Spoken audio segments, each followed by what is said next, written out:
Hey,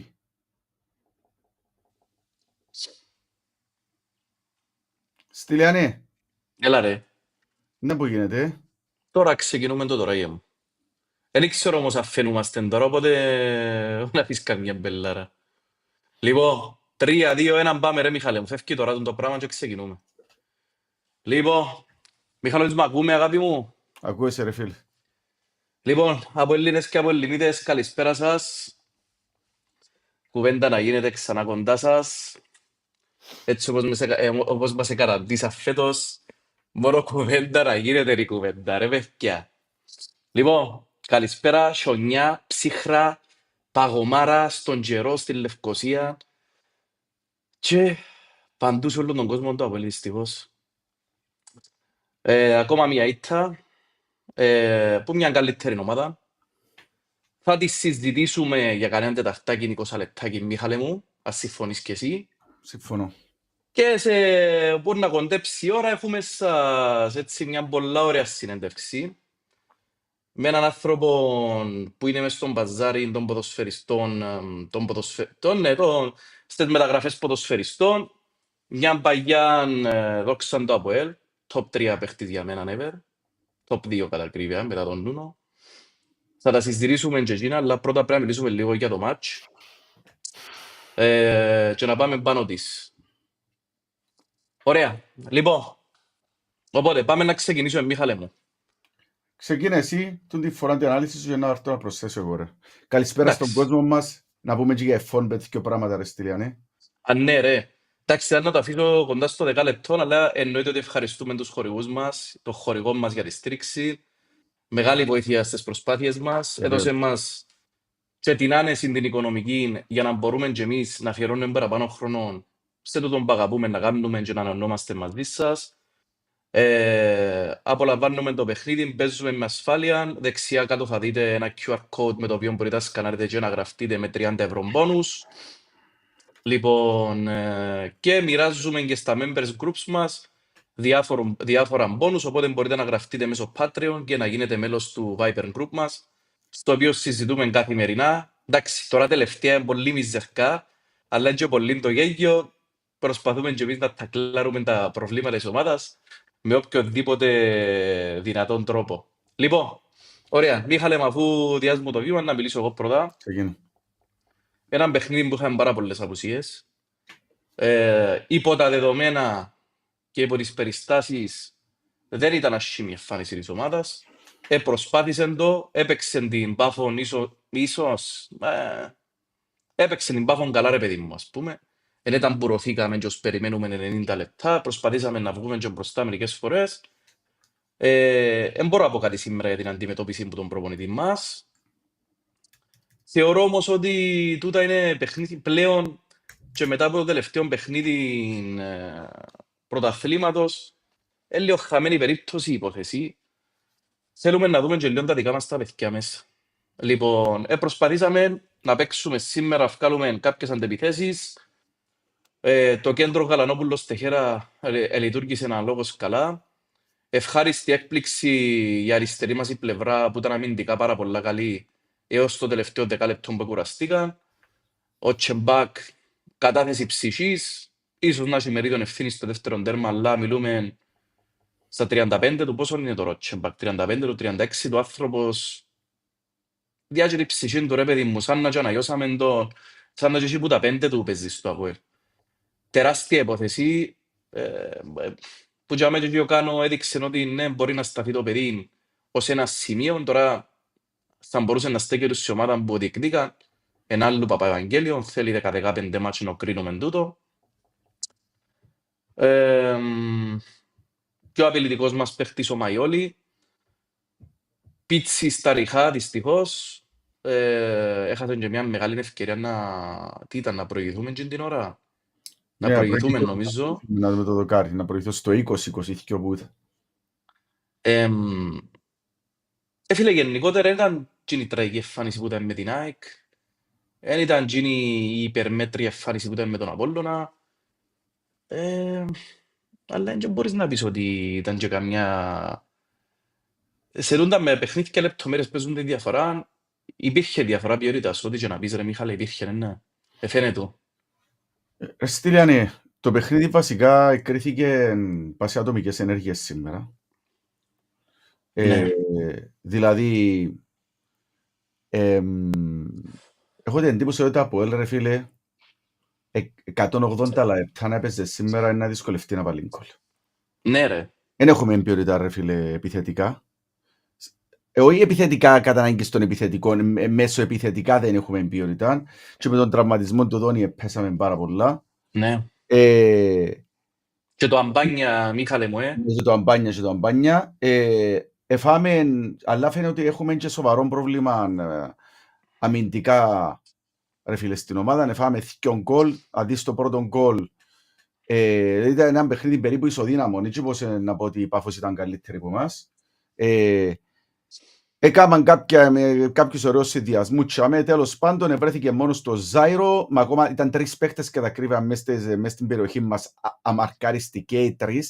Αν δεις τη φάση ο Ζάιρο ξεκίνησε από το κέντρο και έφτασε ενώ στην περιοχή μας εντελώς αμαρκάριστος χωρίς να τον ακολουθήσει ούτε και ένας παίκτης και χωρίς κανένα πρόβλημα έβαλε μας τον γκολ. Άρα φάμε έναν γκολ πάρα πολλά εύκολο. Και το δεύτερο γκολ που μας έβαλαν προς το τέλος, πάλι και αμέσως και ο παίχτες εμαρκάρα και έπιαν τους την κεφαλιά μεταξύ των δύο παίχτων μας, ρε φίλε. Και αμέσως θέμα που τη μια ικανοτήτων και τακτικής της ομάδας της ΠΑΦΟ που θέλει και πολλά για να σου βάλει γκολ και που την άλλη και ατομικών αδυναμιών της ομάδας μας, αλλά νομίζω και θέμα δουλειάς, ρε φίλε, τα γκολ. Μα τρώεις συνεχόμενα τα πράγματα σημαίνει κάτι εμπεκάλα και στις προπονήσεις, κάτι αδουλεύκεται. Εν και γίνεται. Και μόνο θέμα ατομικών και αμέσως. Θέμα είναι λίγο καλύψεων. Δεν ξέρω, δεν είμαι ειδικός, αλλά νομίζω ότι μπορείς να γίνει καλύτερη δουλειά τακτικά στην ομάδα αναμυντικά. Όπως και επιθετικά, δεν έχουμε καλή ανάπτυξη. Δεν είχαμε ποτέ βασικά από την ημέρα που τον είχαμε ανάπτυξη. Και γενικώς δεν είχαμε φέτος ανάπτυξη. Διαφωνώ σε ένα πράγμα που είπες ρε Μιχάλε, ότι το πρώτο τέρμα ήταν καθαρά προσωπική δημιουργία. Το πρώτο τέρμα ρε Μιχάλε είχαμε 5 παίχτες στη δεξιά την πλευρά, προσπαθήσαν να πιέσουν το πλάι και κατάφερε με 2 πάσες η ΠΑΦΟΣ να μας σπάσει όλον το pressing και να βρεθεί σε φάση αντεπίθεσης. Ήταν τόσο απλό το πράγμα και μας έβρισαν ισορροπία. Okay. Παραπάνω εγώ θα έλεγα ότι ήταν πρόβλημα δικό μας. Και που λαλείς κάνω το ένα pressing, πρέπει να υπάρχει και αλληλοκάλυψη και πίσω από το pressing όμως. Και αν ήταν το θέμα. Δεν μπόρεσε η ΠΑΦΟΣ με 2 πάσες να βρεθεί σε φάση να μπορεί να σε τράρει από τα αριστερά. Στην Λιαδί στην ομάδα, ήταν στην ώρα του γκολ της ΠΑΦΟΥ, ήταν περίπου 4-5 παίχτες μακριά και είχαμε με 5-6 μες στην άμυνα μας. Δηλαδή, είχε κενό μεταξύ των γραμμών. Και τούτο δεν το είδαμε πρώτη φορά φέτος. Είδαμε το πολλές φορές φέτος. Μάλιστα. Γι' αυτό που σου λέω ότι είναι και θέμα τακτικής. Δεν είναι μόνο θέμα ατομικών παίχτων. Εντάξει, φίλε, κοίτα, εγώ διώ μεγάλο αρθρυντικό στον προπονητή για τον το μάτς. Όχι πως έδειξε κάτι ο προπονητής. Τίποτε δεν έδειξε ο προπονητής. Μπορώ όμως να έρθω το μάτς να πω το οτιδήποτε από την ώρα που του λείπαν. Ούτε μέτρησα πως να σου πω λείπαν. ένα πράγμα, σίγουρα οι απουσίες παίξαν πολλά σημαντικό ρόλο. Το ΑΠΟΕΛ αυτή τη στιγμή στερείται και ποιότητας ακόμα και μέσα στην 11η αλλά και βάθους. Ναι. Και αν ρώταν κάποιος τους αποελίστες είναι τα αποτελεσμάνοι περίμενασή, σήμερα κοπέλια είναι να περιπεζόμαστε, στην τερπιτική πλειοψηφία περίμενο δεν είναι σφάμι. Φίλε, 6-60 αφήνες τις στοιχηματικές να νικήσει το ΑΠΟΕΛ. Θυμούμε να ξανά έτσι πράγμα ρε. Με κυπριακή ομάδα. Δυστυχώς Μες στο γασιπί. εφάνηκαν οι πολλοί τραυματισμοί, εφάνηκαν οι κακοί προγραμματισμοί που κάναν, εφάνηκαν όλα, δηλαδή φτάσαμε σε ένα σημείο που πλέον που όλα τούτα μαζεμένα, όλα τα λάθη που γίναν και τραυματισμοί.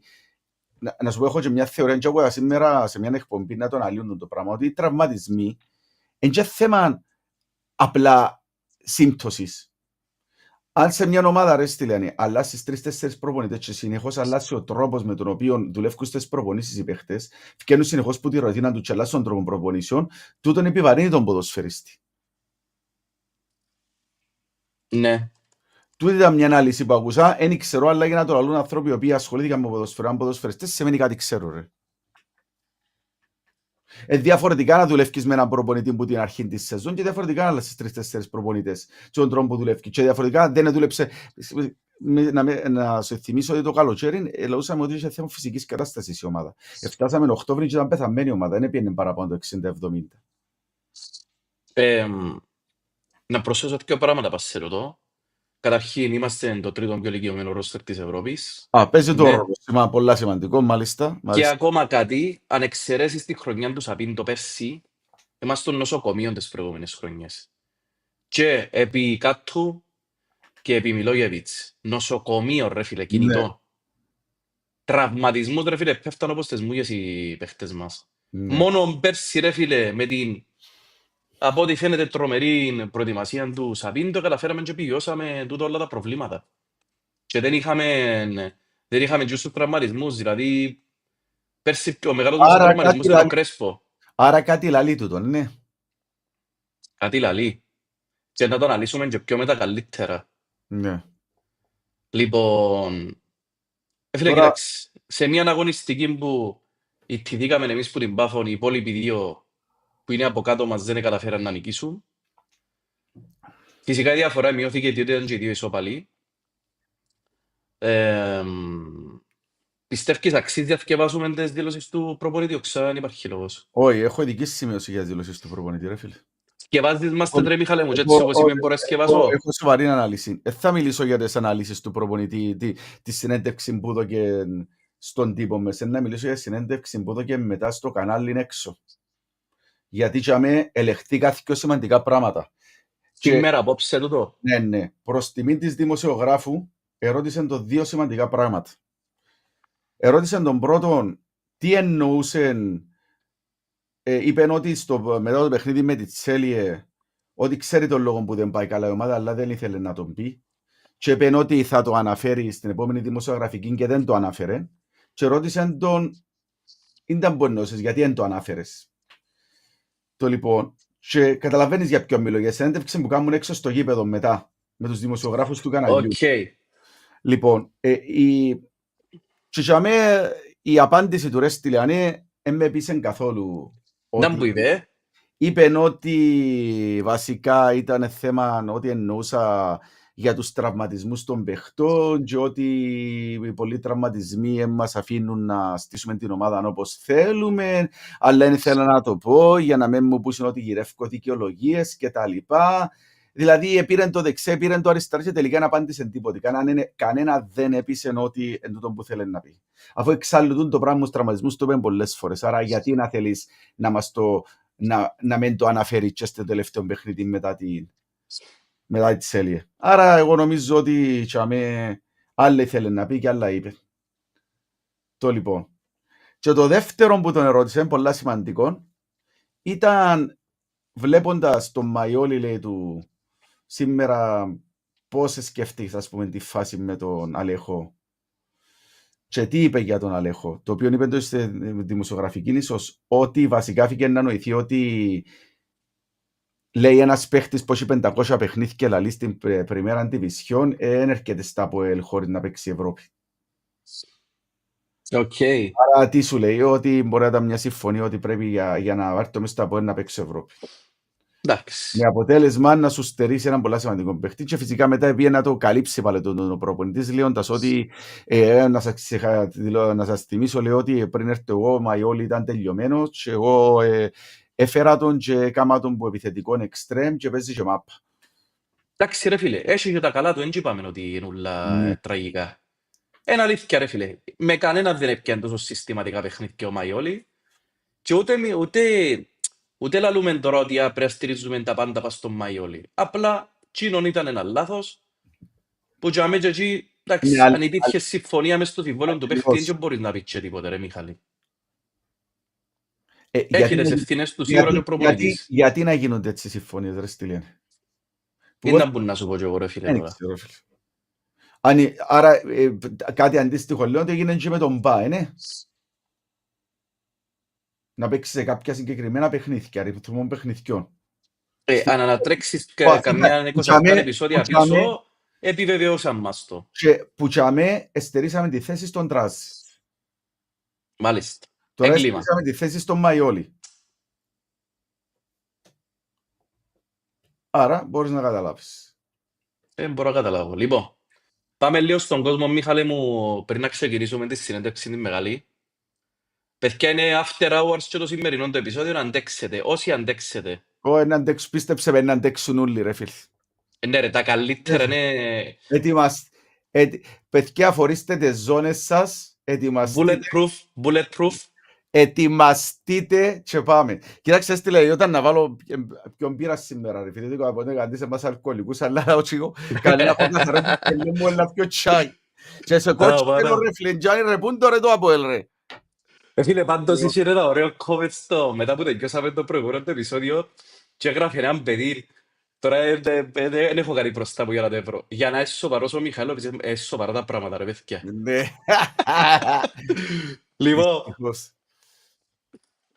πάμε να βάλουμε έτσι λίγα comments, παιδιά, είναι πάρα πολλά τα comments και σήμερα βάλουμε όσο μπορούμε και να ξεκινήσουμε τη συνέντευξη. Λοιπόν, Μαντούκα Χαραλαμπίδης είναι εκτάριος. Πέτρος Μίξμαν. Τελειώσαμε κοπέκια, δεν πρέπει να και ξεχρονιστούμε, θα υπάρχει το από σε λίγον καιρό. Εντάξει ρε φίλε, αμέν και δεν ορογούμε σε έτσι σημείο, αλλά σίγουρα προσκεφτούμαστε νουλα. Λοιπόν, να βάλουμε και τις αντίθετες απόψεις βεβαίως. Ζήσαμε στιγμές δύσκολες. Η γενιά μας δεν έγινε ένα Apoel για τους τσίγκους, έγινε ένα Apoel για αυτά που πρεσβεύει ο απολισμός. Άμεσα κάθαρση αλλά ταυτόχρονα στήριξη, όχι στην ομάδα αλλά στην ιδέα. Πολλά ωραίο comment ρε φίλε. Κωνσταντίνος Παπαδημητρίου. Πάρα πολύ ωραίο comment. Και κάτι που έχω γράψει πολλές φορές, Apoel δεν είναι μόνο ποδόσφαιρο, ελάτε κοντά και στα υπόλοιπα τμήματα του Apoel μας. Κάτε πλάνο σήμερα, Apoel μας κινδυνεύει, μόνο Apoel συνεχίστε παιδιά, ναι. Σήμερα είχα μια συνομιλία με ένα παιδάκι που ασχολείται με το βόλεϊ, αφού τον μπάσκετ δεν μας απαντά στα μηνύματα, οπότε εντάξει. Και να προσπαθήσουμε να το φέρουμε να μιλήσει σε κάποια φάση. Δεν μείναμε και πολλά φέτος να πούμε ρε παιδιά. Φέτος εμείς θα ξεκινήσουμε να ντάρα τις συνεντεύξεις με όλους όσους μπορούμε και θα δούμε και λίγη βάση όπου μπορούμε και αλλού εκτός που την μαπά να μην λάβουμε κάθε εβδομάδα τέτοια. Ειδικά αν μπούμε εξάδα, το σενάριο εμένα φαίνεται μου φοητσάρικο έτσι ως πάει η κατάσταση. Οπότε να βάλουμε και λίγα διαφορετικά πράγματα, κρατούμε και το ενδιαφέρον. Είναι και ευκαιρία μας φέτος να ασχοληθούμε και με κάτι άλλο. Λοιπόν, όχι αποκλειστικά, είπαμε τώρα, παιδιά. Πάντα προτεραιότητα είναι η μαπά. Πολωνός. Το Apoel μας νοσεί, οι μπέλες είναι αμυδές, δεν ξέρω κάνει σωστές εξόδους, ο προπαιδευτής μας ξέρω κεφάλος αλλαγές, περιμένατε και στο παιχνίδι και εσκάβει. Έτσι είχε ρε αδερφέ ιδιαίτερες αλλαγές. Σήμερα, εμένα το μόνο που παράπονο είναι γιατί έβαλε τον Καττεντζή ρε, μα τώρα ήταν που τους τι διάς των τελειωμένων τον πίτσι 35 χρονών άνθρωπος. Πας στην δύση της καριέρας του κι άλλα λεπτά, μεν του δώκεις ρε κανεί ρε, δώστα του Καττεντζή ρε. Έμεινα σου 9 παιχνίδια να τα παίξει ο Καττεντζής, να δούμε τι μπορεί να κάνει. Ο Μπέλετς κοπέγια, εγώ είμαι αντίθετος με τη σκληρή κριτική που κάνουμε όλοι στον Μπέλετς. Τουλάχιστον ο Μπέλετς πρόσφερε πολλά ως τα τώρα. Μπορεί φέτος να είναι μια κακή χρονιά για τον ίδιο, αλλά ρε παιδιά, μην ξιάνουμε ότι πρόσφερε πολλά. Και θέλει να τζάμε.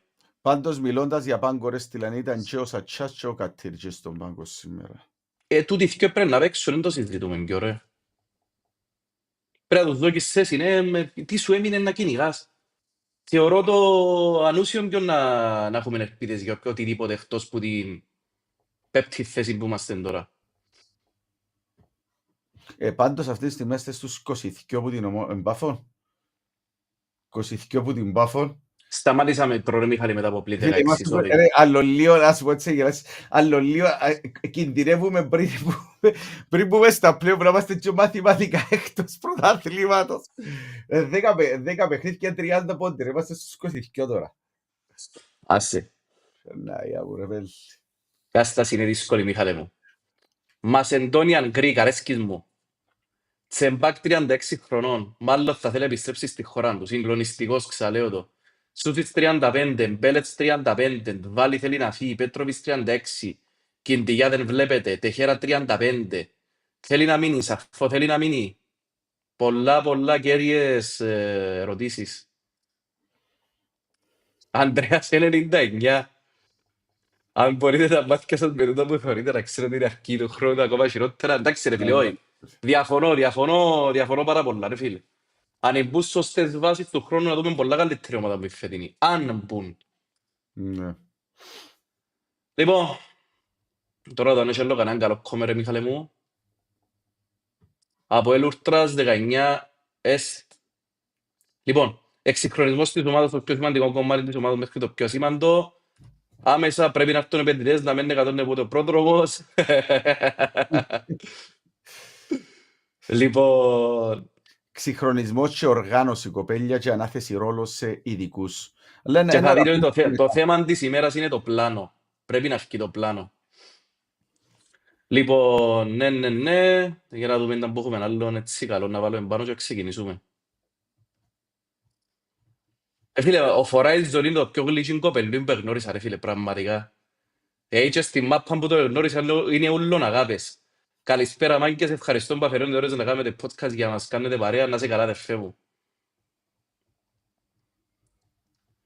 Λοιπόν, πάμε μετά από το που σχολιάσαμε να δούμε τι λέει ο κόσμος.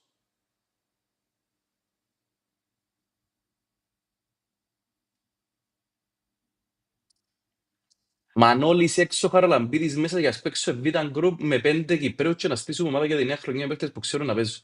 Φίλε, προσωπικά, θα ήθελα να πάρω το Χαραλαμπίδη έτσι όπως είναι η κατάσταση τώρα μες στο ΑΠΟΕΛ. Στην μόνη περίπτωση που θα τον έβαλα θα ήταν αν έμπαινε ένα σωστό πλάνο και να τον έχουμε σε θέσεις συμβουλευτικές. Μπορεί να τον κρούσουμε ρε στήλια να το βάλουμε. Μα εν τούτον ούτε ο Σάτσα θέλω να φέρουν τώρα.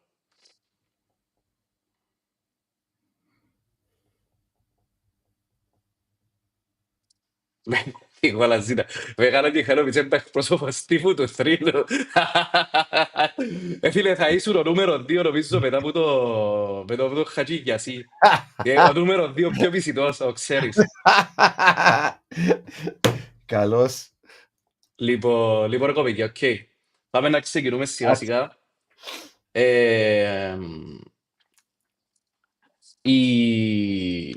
Η συνέντευξη που έχουμε παιδιά που είναι με τον Μαντούκα ηχογραφήθηκε το μεσημέρι σήμερα. Πάει περίπου 1 ώρα. Δεν μπορούσε να βγει νύχτες λόγω δουλειά και ταξίδευε κάτι έτσι. Οπότε, εκείνο που αποφασίσαμε να κάνουμε ήταν να την μαγνητογραφήσουμε και να σας τη βάλουμε, να εγκόψουμε σε 3 κομμάτια και να την βάλουμε μέσα και να καθόμαστε εν κάθε κομμάτι να το σχολιάζουμε μαζί όλοι και να προχωρούμε στο επόμενο. Γι' αυτό που σας είπα, να αρχίσουμε απόψε. Οπότε όσοι αντέξετε παιδιά μου καλή νύχτες, δεν έχει πρόβλημα. Θεωρείτε το αύριο. Ανδρέας Καζδακέος. Να είσαι καλά αδερφέ που γίνες member.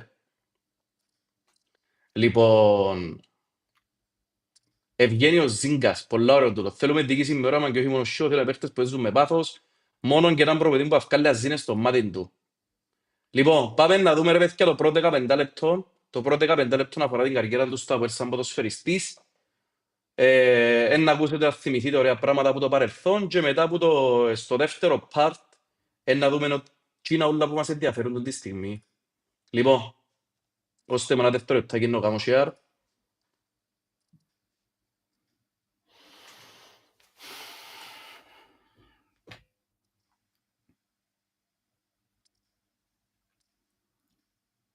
Μιχάλε, με έτσι φαίνεται καλά. Ναι ρε. Άντε, βάλω τα παίζει. Cyprus football.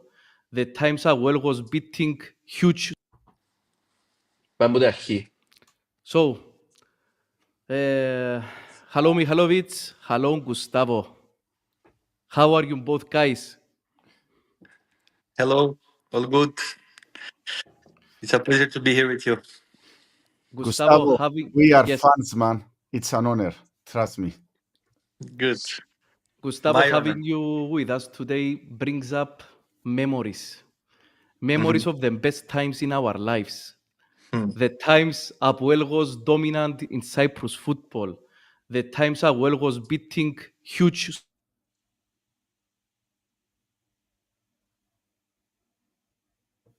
when Apoel was the best thing in our lives, and we were eager. We were waiting, expecting to see Apoel every week to feel this pleasure of being an Apoel fan. It's for me at least, and I'm speaking from the heart. It's a really emotional time for me that now that we get to see you, even from a live call. We are very honored and privileged to be talking to you today. Thank you. Thank you very much. I mean, Thank you. Gustavo, I'm a bit older than Stylianos, and I lived Apoel before Jovanovic and before we had this success.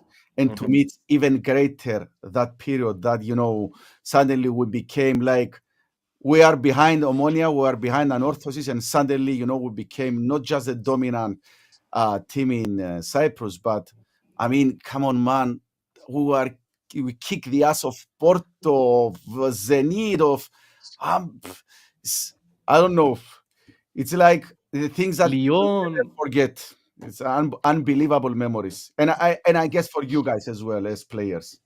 Yes, for us also will be always a memories that we have. You know, I'm sure for all us, the players that participate, coaches, and the people that was on the staff, directors, presidents, or everyone, and also of course the fans, and also I believe whole Cyprus. You know, because it was the gold time of ever from Cyprus football history, I think. Yeah. And of course, we are very proud to be part of this history that cannot be deleted. So make us proud every day about that also. Gustavo, was it the best time of your footballing career? I can say yes. I have very good moments in my career. I have to say that I'm very thankful for the how my career develops. And to tell you the truth, when I came to Cyprus, I was 30 years old.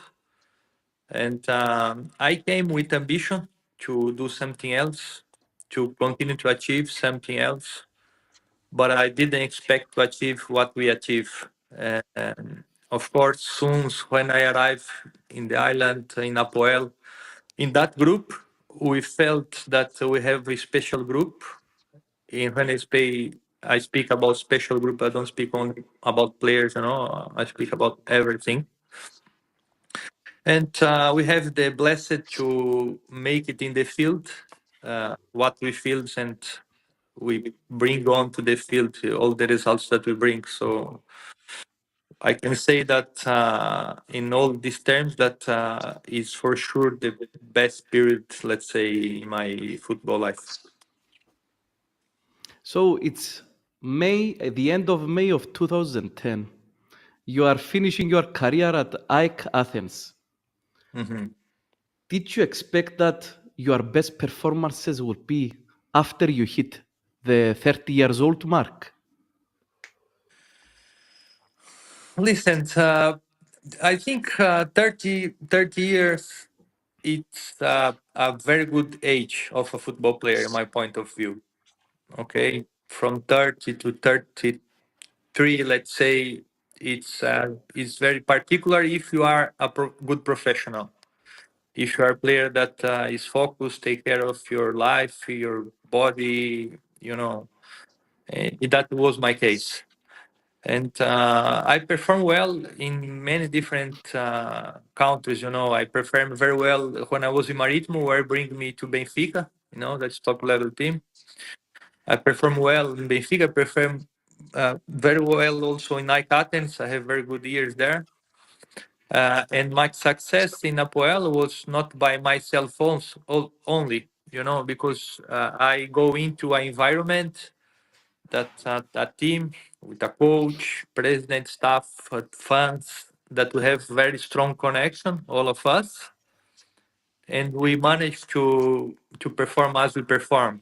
So it was a group of situations that bring us for that performance and success. So it was fantastic. The whole system in Apoel was working from the top, from the president up down to the players and the fans in order to have this success, right? Sure. 1,000,000% sure, yeah. So who approached you? It was Theodoros Kyriakidis. Ah, And yes. his approach was very important, I have to say, because at that time I have different offers. And I want to say that better economical offers from different countries than Apoel. But his way of speaking with me give me a lot of trust, confidence, and make me to believe on the project. And was very important approach by him. That's why also he's a person that I respect and I have very close relationship until today. And his approach was very important. And when you say it was like a great recipe for success, that team. By the way, that team was, I don't know, maybe 50% Portuguese speaking. Nuno Moraes, Elio Pinto, Yeah, I have William a lot. Baventura, Gustavo Manduca, Ailton, Those must, right? Paulo Zors, Oliveira. More than 50% Portuguese speaking, Marcinho. Varsinio. Yeah, but not. I think this was not the point. Okay, we was very good friends and very good professionals, all of us. But also the Cypriots, the Greeks, whole team that we have, we was very connected and we have very good relationship between us. I think it was a group of good character and good professional players. Let's not forget that there were some great Cypriots that period playing at That's Apoel. why I'm telling you that was not the Portuguese language that made the difference, because you have such as Marius Ilia, Alessandros, Nectarius, Lambidis. Bidis, too many, you know.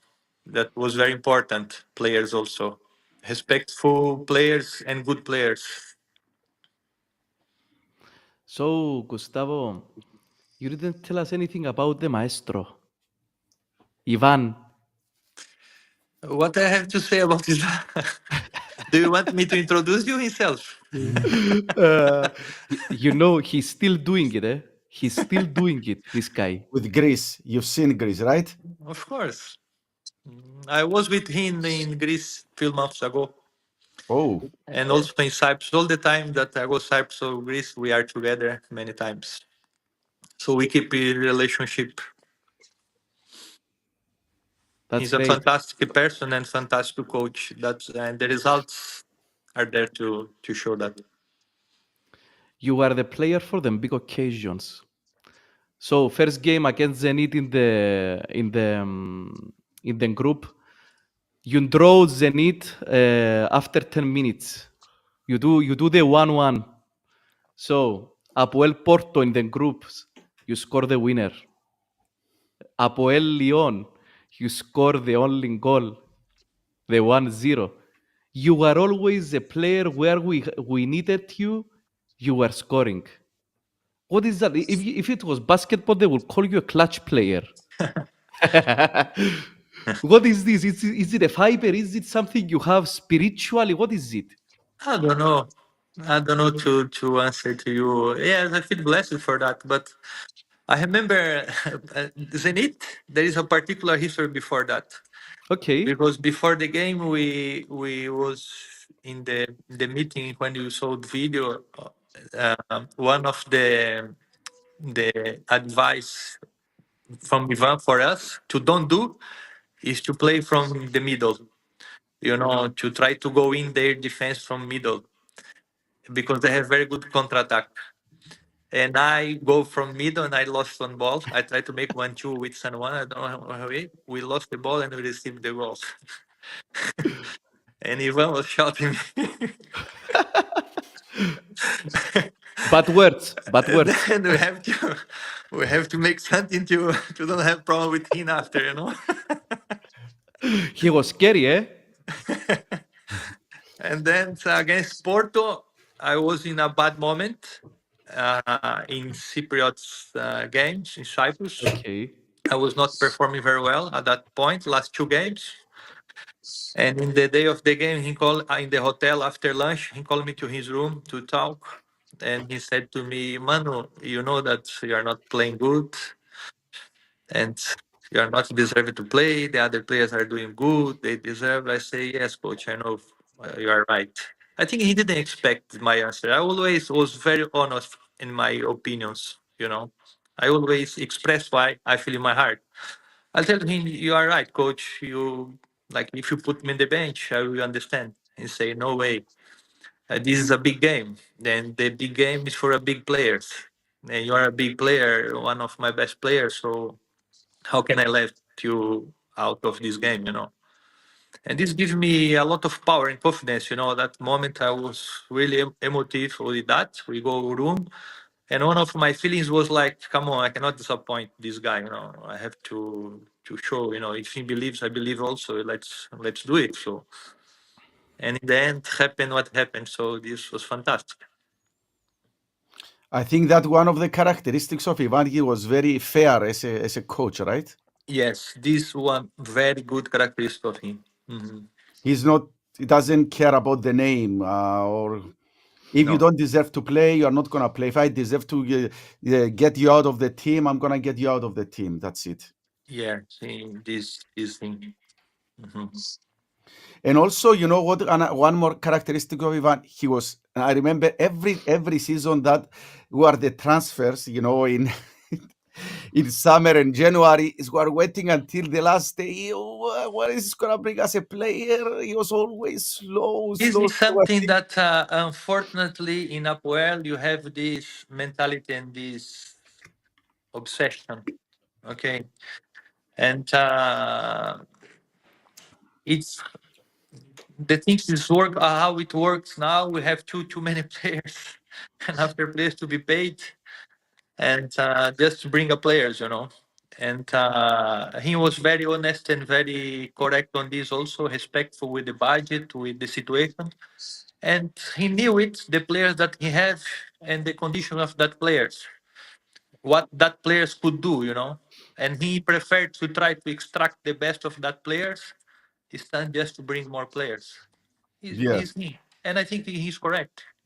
And you know, no, the results prove that. And we can compare it with now that we are changing every year 10, 14 players. I mean, that period, Ivan, 2, 3, 4 players, that's it. He was keeping the core of the team. Exactly. But that summer, Gustavo, the 5 players he bought, including you, it was something else. It's in the history books as the best transfer window ever for a Cypriot team. Yes. I think I agree. Dribbles, attack-minded, good passing game. Everybody, it was unbelievable. Unbelievable, Gustavo. We want to see this Apoel again. Yes. We are missing this Apoel. Yes. So, even after Ivan left, you were still, to me, εντάξει, you are one of the top two players that ever graced Apoel. It's you and Nuno Moraes. And Nuno Moraes, everybody considers him the top because he played for so long for Apoel. He played 10 years. For me, it was fantastic. The top 3 is you, Ailton, and Nuno Moraes. And even when the great coach left Ivan, you were still on top of your game. You were how old? 33, 34 at that point. And you even had your highest scoring season, yes? Yes. Yeah, I was feeling good. And I feel better and better at that time. And yes, I agree with you. Nuno, he deserved all this honor also because he performed so good for so many years. He was not so, let's say, he was a player because we was striker offensive. We have more the lights on us, let's say like that. But Nuno always was an important game, like machine there in the middle. No, every game, 0 injury all the time, all the games, running a lot. Very good character. It's fantastic. And Almeida was talent. Poor talent. The alien. Hey, you know, after Nuno Moraes left, we are still looking for somebody at his position, Manu. Yeah, but we're still looking for haven't somebody like Ailton and like Manduca, eh? Λοιπόν, πάμε ρε Μιχάλε μου. Comments για το πρώτο 15 λεπτό. Δεν μπορεί μάθαμε. Φίλε, θύμισα μας μεγάλες στιγμές. Έζησα τον καλά, εγώ ρε στήρα, όπως σου έχω πει, έζησα και τις εποχές των ισχυρών αγελάδων πριν έρθει τούτος. Φυσικά όταν ήρθε ο Μαντούκα ρε φίλε, δεν περιμέναμε, ξέρουμε ήταν καλός παίκτης, αλλά δεν περιμέναμε ότι ήταν να γίνει τόσο game changer που έγινε μετά. Γιατί ξεπέρασε τις προσδοκίες ούλων μας. Ενώ όταν ήρθε ο Αίλτον, ας πούμε, περιμέναμε ο Αίλτον, ξέραμε το, ξέρεις, ήταν στο πικ του, ας πούμε, ένας παίκτης που ήταν έτοιμος να απογειωθεί. Ενώ ήρθε ο Μαντούκα, θεωρούσαμε, εντάξει ρε, τώρα φεύγει από την Ελλάδα να έρθει η Κύπρο, ξέρεις, τώρα στα 30 του what, ας πούμε. Εντάξει, ήταν απίστευτες στιγμές με τον Μαντούκα, ρε φίλ. Φίλε, ήταν ο πιο clutch player που όλους, ρε Μιχάλη. Ναι, Πραγματικά. νομίζω, ρε. Και αμέ που έκαιγε την μπάλα, ρε φίλε, είχε την ψυχολογία να το κάτσει. Πολλά παιχνίδια. Ενώ δεν είχε την ταχύτητα, δεν είχε την απίστευτη τεχνική του Αίλτον και του Μαρσίνιο. Είχε νου, ρε φίλε, ήταν πολλά έξυπνος παίχτης. Είχε νου, ρε φίλε. Πολλά έξυπνος παίχτης. Ήταν φανταστικός. Κοινόν που δεν τον ερωτήσαν και πρέπει να ρωτήσουμε ήταν γιατί ο Λάπας είπε ο Νεκτάριος και ο Μάριος ο Ηλιάδη ότι ήταν ο ηγέτης των Πορτογάλων. Δεν πειράζει, αφήνουμε το για άλλη φορά. Πάμε να βάλουμε το δεύτερο, ρε Μιχάλε μου. Ναι.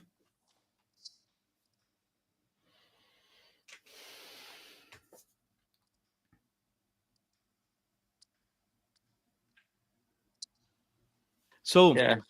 the injury comes in 2015, and then you are immediately proposed with the... Is it immediately? Am I remembering correctly? Immediately you are proposed with the director of football position. I try to recovery film ups.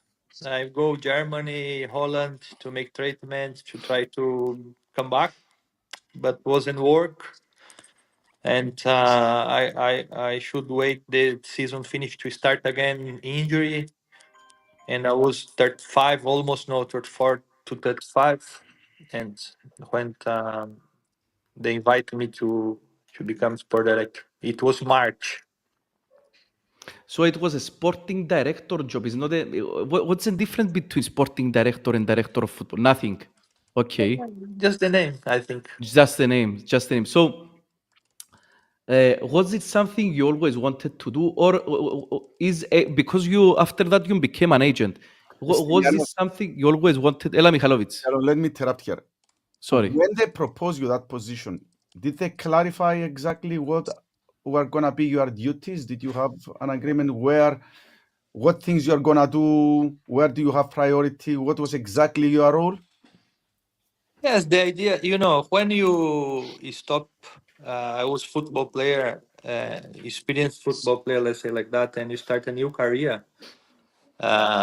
In my case, without prepare yourself, let's say from night to day, is not easy, And the idea was to take care of Archangelos, the basic things that needed, and also to help the team with the new players, we deal with the coach, and make like the bridge between coach and president and directors. This was in the beginning the idea, the plan. Were you choosing, Gustavo, if I may ask, were you choosing the coach and the players? Was it in together with the... No, we have our at that time, I don't know how it is now, but at that time we have like committee, three persons or three, the president with his board, the coach and the director. So the three of us, also we have some good scoutings at that time that bring players and we manage all together. And in the end, some players was coach, some players was the president, some players was me, some players was all of us together. But all the players have all the three persons. Agreed. Okay, let's say like that. Agreed. Okay. So it was not somebody was deciding and the other were following. You have to propose there and then all agreed before you bring a player. Listen, for me, it was very challenge. Okay, in the beginning, some people told me, "No, come on, you cannot cooperate like this. Will be difficult." But I saw as a new challenge because I was injured. It could be difficult for me to come back to perform after no start this season in the level that people expect from me. I believe that could help and do something good. But for me, it was very difficult, especially because I have to deal with all my friends, teammates. that apart to be our close friends, we share dressing room with some of them for many years. And suddenly my image was there as the person that decide, but it wasn't. It never was like that. But I was there also, so some players, they think it was me, wasn't. It was a decision. The coach have decisions. Always the opinion of the coach is very important, with the players, because he will gonna work with the players. We tried to shortlist and to try to, with all the difficulties from the time, that was very hard for me. And when I say it's very hard for me, you have to understand something, but maybe these people never looks like that. But apart to be different job that needs time, to work and to prepare. I was planning the season with Thorsten Fink, that was the coach. And I was talk with him day by day about player situation to try to see what. Sorry for not calling me. Uh, to see, what can we do, players, ideas, what he needs, what we was planning the next season with him, was supposed to him to continue. So I was planning with him next steps, who continue, players who bring characteristics to try to see in the market. And suddenly two games to the end, they decide to fire him. It was not my decision, it was 100% the decision. When we draw, I think, against Apoel outside. Yep. And at that time, I was in shock because what to do, and they asked me to take the team as a coach. I didn't have the license. They said, no, don't worry about that. So from few months as a director, that was hard, and was trying to do my best, learning the job and make the best things. Suddenly I take the team as a coach, and I have the league to win and the cup to win. So it was big mess in my mind. It was really tough time that I passed. And then thanks God goes how it goes. We succeed, we did it. We won the league and we won the cup. And then after we have to bring a new coach, we bring together, I have some coach in my mind. They proposed me also Domingos Paciência, that I liked. At that time, the name was a coach that I like also, but was not proposed by me, was proposed by president. And I agree. My goodness. Yeah. The story, the public's perception is exactly the opposite. No. So the public's perception is that you fired Fink and you hired Domingos Paciencia. Come on, I agree. I My was in goodness. shock. And I took over the team as a coach because I couldn't bring a coach from abroad to take. It was more risky. And Yes. so I took it, the responsibility, and thanks God it was good. If not, I was supposed to be fired before. Gustavo, talking about Fink, I think that I really like, I'm going to say my personal opinion. You can express your opinion as well, obviously. I think that he was very badly treated. I think he was a coach with lots of potential. Thing. We played some good football. He promoted from some youngsters in the main team. I think it was very unfair that he was fired. I really like that coach. Listen, when we draw against Apollon, they called me to a meeting. Okay, they was in the bus behind us coming from Limassol. They say, Gustavo, when you arrive in Nicosia, go to Harispodio office. We go to Harispodio office. When I arrived there, it was many people in the table. Director I never saw in my life. And they make my question. They because we came from bad results that moment. I remember we was many points. I'm not sure about how, but we was many points in front, 6 or 7. And last 3-4 games we have some bad results, and I come 1 point from us, missing 2 games. And we have Ike in Gassipi next game. So they ask me, Gustavo, do you guarantee that we're gonna win the league on Saturday or Sunday? I don't know. I say, how can I do this? How can I guarantee to you this at this moment? They just say, yeah, this is what we're gonna hear you. That's why we all here agree that the coach have to go. I say, how the coach go? What you do now? Who you bring now? Missing 2 games. Yeah, this is other situation that, in our opinion, have to be you, because you know the players and all that. I say, come on, I cannot do. I think I was in shock. And I think a little bit. And the only thing after thinking in all the risk, since they want to fire Fink, was that I knew someone next to me that I trust, that was Marin Sachas. I say, bring Sachas with me again because he was doing the course and he could help me. And also leave me with me Costis. Okay.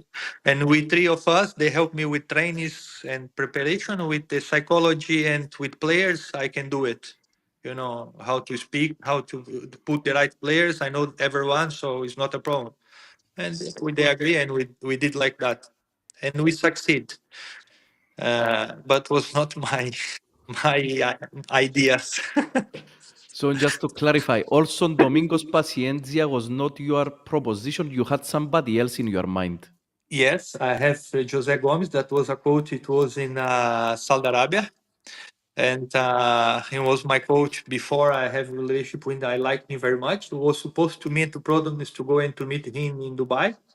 Mm-hmm. When Caravillas was proposed to Domingos to Prodromos, and they called me about him, and I say, okay, let's do a meeting, and we did a meeting together, and I like him. I like him very much, and it was a good name, in my opinion, also because he made good in Portugal before. And to tell you my opinion about Domingos, the time we worked together was really, really positive. And I agree after to bring him also. It was a coach that I could cooperate, so it was good that I participate. I give the okay because it was supposed to me to be the bridge between coach and president. So I agree with that, but it was not At your proposed by me. It was not me that okay. bring the name to the table first time. So after this, what was it? In total, it was 6 months, and you decided, or the board decided that it's time to terminate the relationship.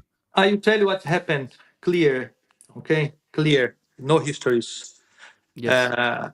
Apoel, at that year, we built the team as we built because I finished the year as a coach, focus and bring it. And in 3 weeks, we have to build the team with Domingos that didn't know much about the team.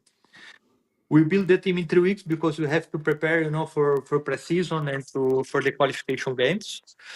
In the qualification games, in my opinion, we did very good because we beat the first game. Okay, it was one team from Albania. I think I don't remember. We beat them.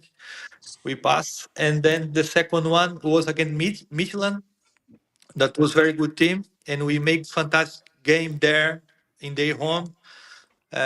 We beat them there. With Domingos 0-2. make fantastic work. If you speak with all the players, with the people, he prepared fantastically that game. That's why we won. We won that game. We come home. We have one red card. We play with less one player during the whole game almost, and we managed to draw. We passed to Europa League. We qualified to Europa League. And then we have in the draw Astana. At that time, no one knew Astana, but they have the budget much bigger than us at that time. And people start to think that was done. No, we was already qualified, speaking like if he was qualifying to next round, and little bit like what happened now against last game now that everyone was expecting already to us to pass, I and will tell you. it was Yeah. very tough in Astana, difficult game, 5 hours difference, synthetic field. We lost 1-0, but we made good game. We could have one penalty, we could score goal, and we come to our home. We was winning the game. We was control the game. We was playing good football. And in one counter-attack, they scored 1-1, and we was out of Champions League. In that night, they decide to fire Paciencia without my consent. They meeting, and they decide to fire him without my consent. So they And didn't. one of the things when I come as a director said, we are in the same boat. We decide together. You are the president. You decide. Your word is always the last one. What you decide, I have to respect because you are the boss, not me. So, but any decision, I'd like to be present, because my job is my face also that is in the game, So I want to know and be present. And they make it meeting during the night. Next day morning, they call me and they just announced me that they decide to find Paciencia. And they already said to me that they agreed with Timur Ketspire. And at that time, I told to them, listen, okay, fired Paciencia, okay, but what not mentioned to me? So, we knew it that we wasn't in agreement with this, you disagree with this. So that's why I didn't call you. I say, anyway, if I disagree, doesn't mean that I don't have to be present and decide. And now you are saying that you already bring a new coach without me present. So how can I be respectful by the coach if I not participate with you, if I not stand next to you with the new coach, if me have to, is the person have to be every day in training, deal with coach. And Timur, okay, I like Timur as a person, but everyone knows that Timur is a particular character, you know, in person. He have his way of working also, you know. We always respect each other, have good relationship, but at that moment, for a bout of respect with myself also, at that day, I said to them, I out. I don't want to do anymore. I don't want to make anymore this job. I cannot work like this. I cannot learn and grow. When I start the new job, I expect to grow on this, to learn, to grow, to do something together, to plan together, you know. And he said, no, you cannot go. Please stay until now. Try, because the fans, people, this and that. And I respond, you know, I try to be there. I try to do, but wasn't the same. It was just matter of time, you It know. was finished. It was finished. Yeah. So two mistakes here. Once they kind of terminated the contract of the other of Paciencia without informing you, and then they brought another coach without again informing you. Exactly. So you didn't know about anything about this. No. Okay. Gustavo, you still love Apoel. We can see this from your stories. You are still watching Apoel. You feel a big part of this team. After all this that happened, do you feel hurt and betrayed? By who? By whoever you feel, if you feel. No, I don't feel that. When I was there, from this committee, from these people, they told me, "Come on, Manduca, don't take so deep to your heart. This is business. It's part of business." I never saw like that, but it's the way they see. So today I'm different age, I have different experience, and today I can understand that a little bit. So no regrets.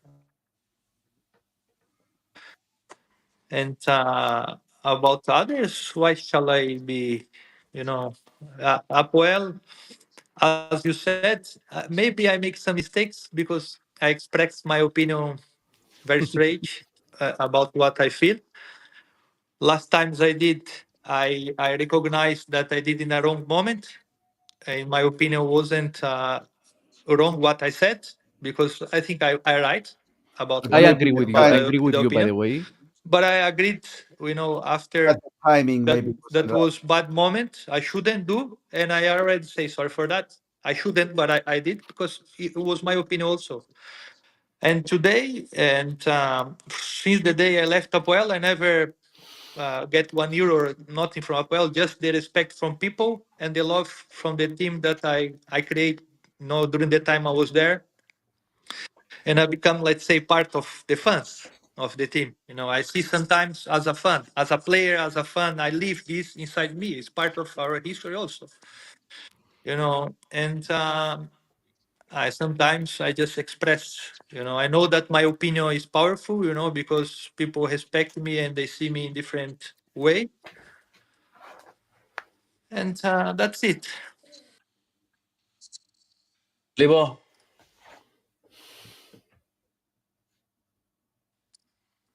Λοιπόν, ρε Μιχάλε μου, ένα λεπτούι. Γιατί ακούμε 2 φορές? Μια χαρά σε ακούω. Ακούω τον εαυτό μου 2 φορές. Λοιπόν, Εντάξει, πάμε δεν να θα δούμε... Πε μου. Ήταν το δεύτερο μέρος τούτο. Νομίζω να πάει να δούμε ρε φίλε το τρίτο. Εντάξει ρε φίλε, δεν τα σχόλια να έχει δύο δεύτερον. Ακούσαμε μια άποψη διαφορετική από εκείνη που ξέραμε μέχρι τώρα. Τώρα, αλήθεια ψέματα, ο καθένας πλάθει τη δική του αλήθεια των δεδομένων και το τι έγινε. Νομίζω το σημαντικότερο μέρος ρε φίλε είναι το τελευταίο. Όπως το τελευταίο μέρος να ακούσουμε πώς φτιάχνεται η κατάσταση. Ναι. Με ξεχάνουμε ότι ο Γκουστάβο τη στιγμή κάνει καριέρα εκτός Εντάξει, Κύπρου σαν απλώς να άρεσε ατζέντης. μας το ιστορικό, πώς εξελίχθηκαν τα πράγματα, διότι και εμείς μες στο μυαλό μας είχαμε τα συγχυσμά και εγώ ίδιος προσωπικά, δηλαδή πριν το ακούσω, ότι εν τούτος που φέρεν τους προπονητές και εντός που σε έφτιαχνε. Τελικά ήταν ακριβώς έτσι τα πράγματα. Ναι, Με βάση... σύμφωνα με τον Γκουστάβο δεν ήταν έτσι. Ναι. Λοιπόν, πάμε να δούμε το τελευταίο μέρος που είναι και το πιο σημαντικό ρε φίλε. Το τι σημαίνει να έχεις καλή οργάνωση και τι πρέπει να γίνει.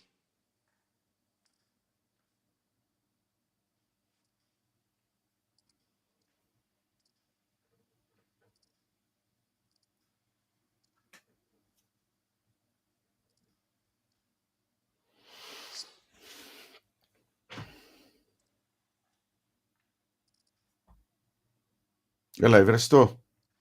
Μ' αφήνει να το βάλω, δώσ' μα λεπτούι. Κάμε ένα άλλος πώς.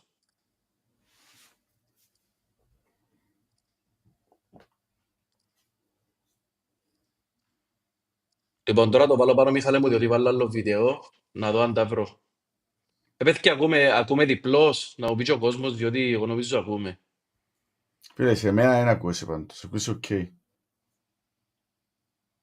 Οκ.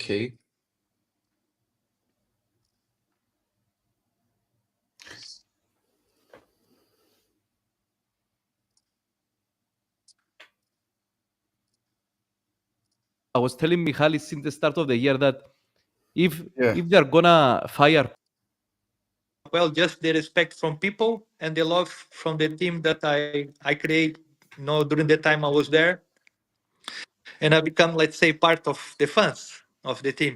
I see sometimes as a fan, as a player, as a fan, I live this inside me. It's part of our history also. And I sometimes I just express. I know that my opinion is powerful. Because people respect me and they see me in different way. And that's it. so after this you became an agent. Yes, my last 4 years. Last 4 years. And by the way, you just closed a deal for my personal favorite coach for Apoel, Vladimir Ivic. Yes. It was reported in Cyprus. I was telling Michalis since the start of the year that if they're gonna fire Pindo, the next person they need to hire is Vladimir Ivic. Yeah, Vlad, we play together in Eggrafite. Okay. And we've been very good friends. And he's very serious and very, very good coach. He's good age, his ambition. I don't know if he could go to Apoel at this moment. He's in growing of his career. His standard of salaries is really, really high. And okay, if we manage to make this very good deal for him, for everyone, for Alain.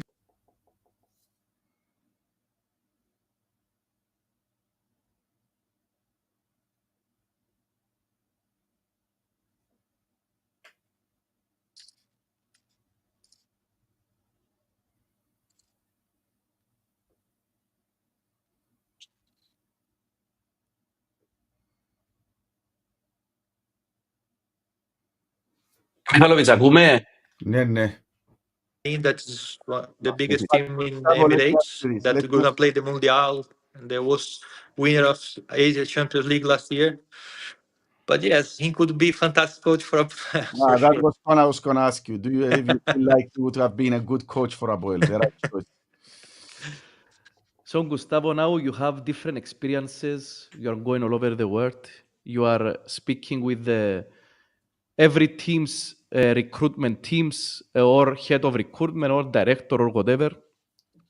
I would like you to enlighten us or teach us how the well-run organisms in football, how do they structure themselves in order to be able to bring them best players, bring them best coaches, and do great teams? Because as we know, Apoel has one scouter, maybe two, who knows.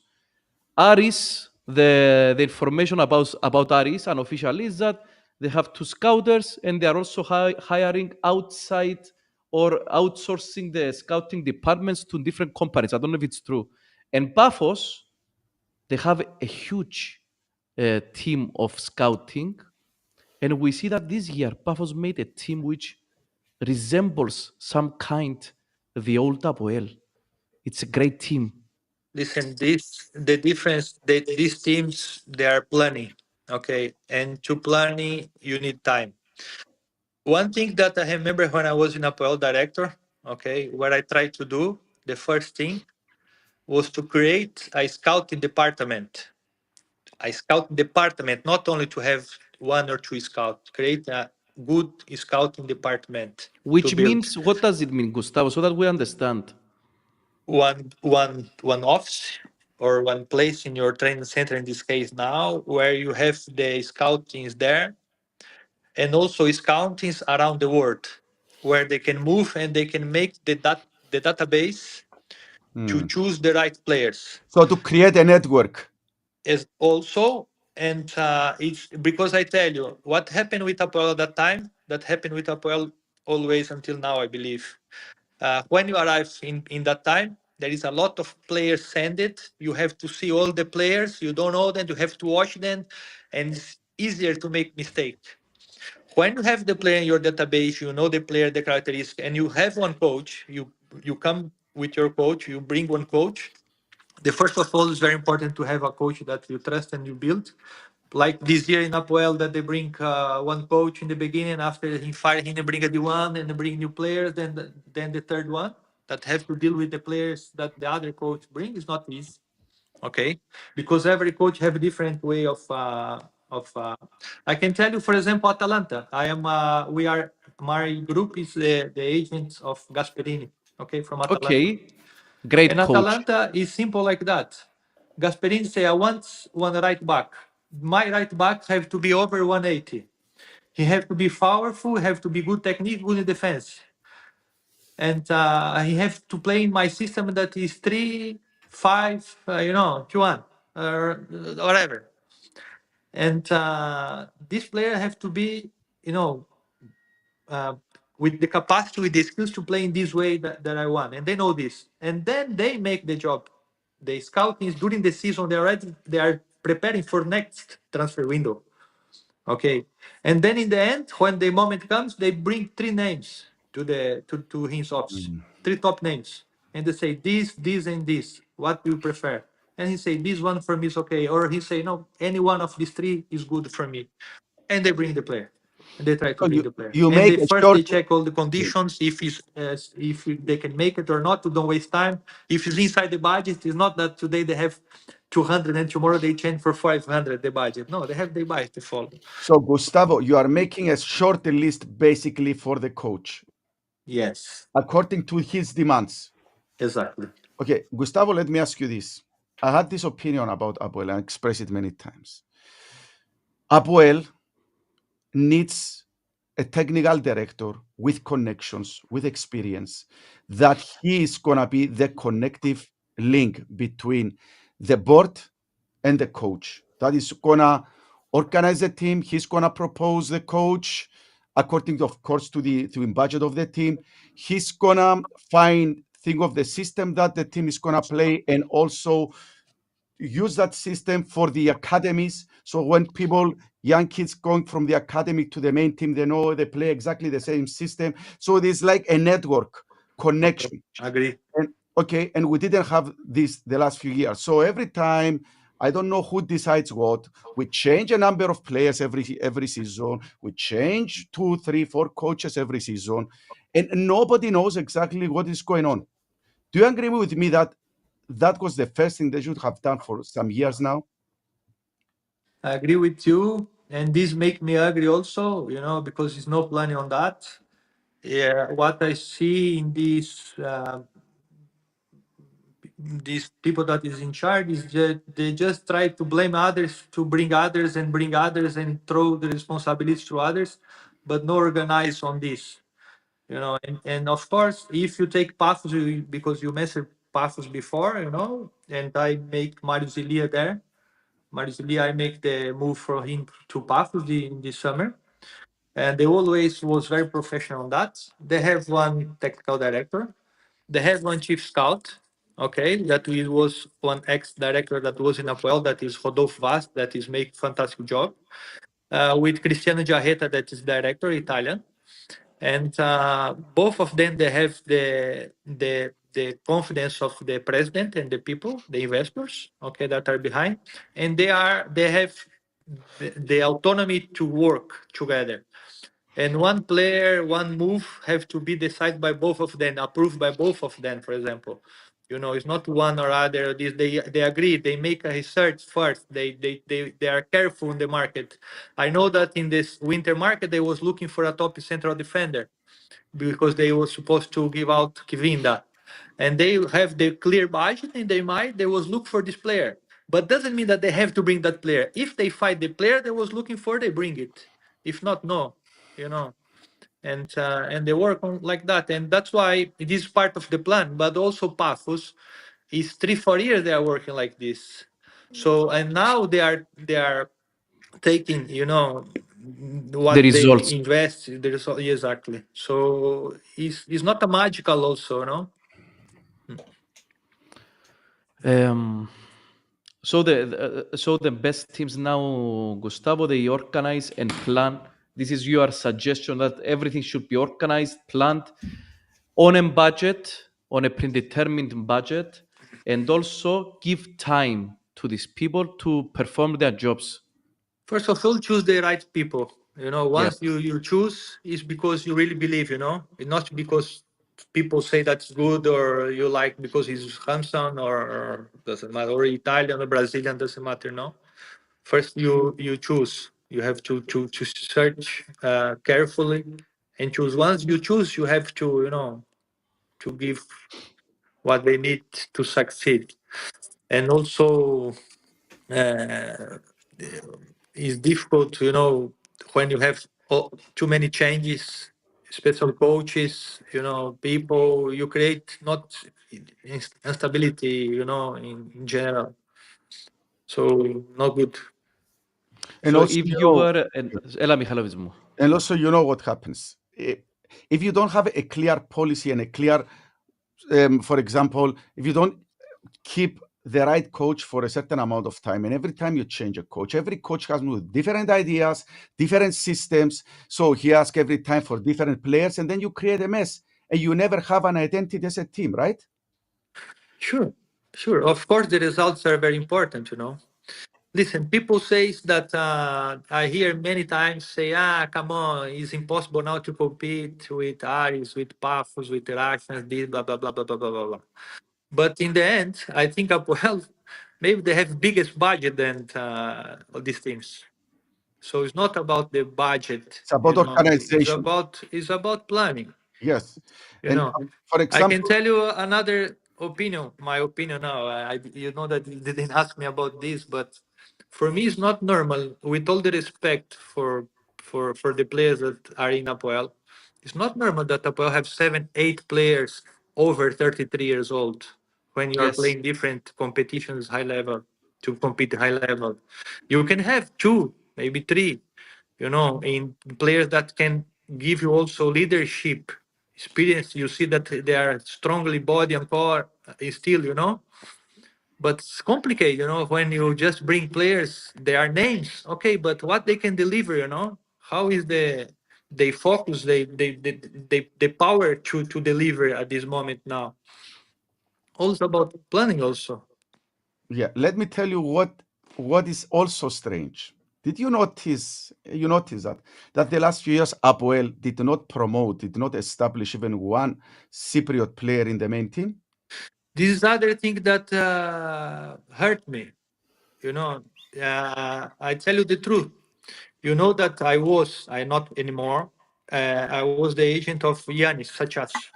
And I Okay. believe Giannis have quality, the skills to be more important piece of the team. But since that looking that he have no opportunity to play, last year I worked for him to go somewhere to continue his career, because he's young, he's potential, and the time is passing and he's losing value. Okay, so I bring a possibility from a team to go from Greece.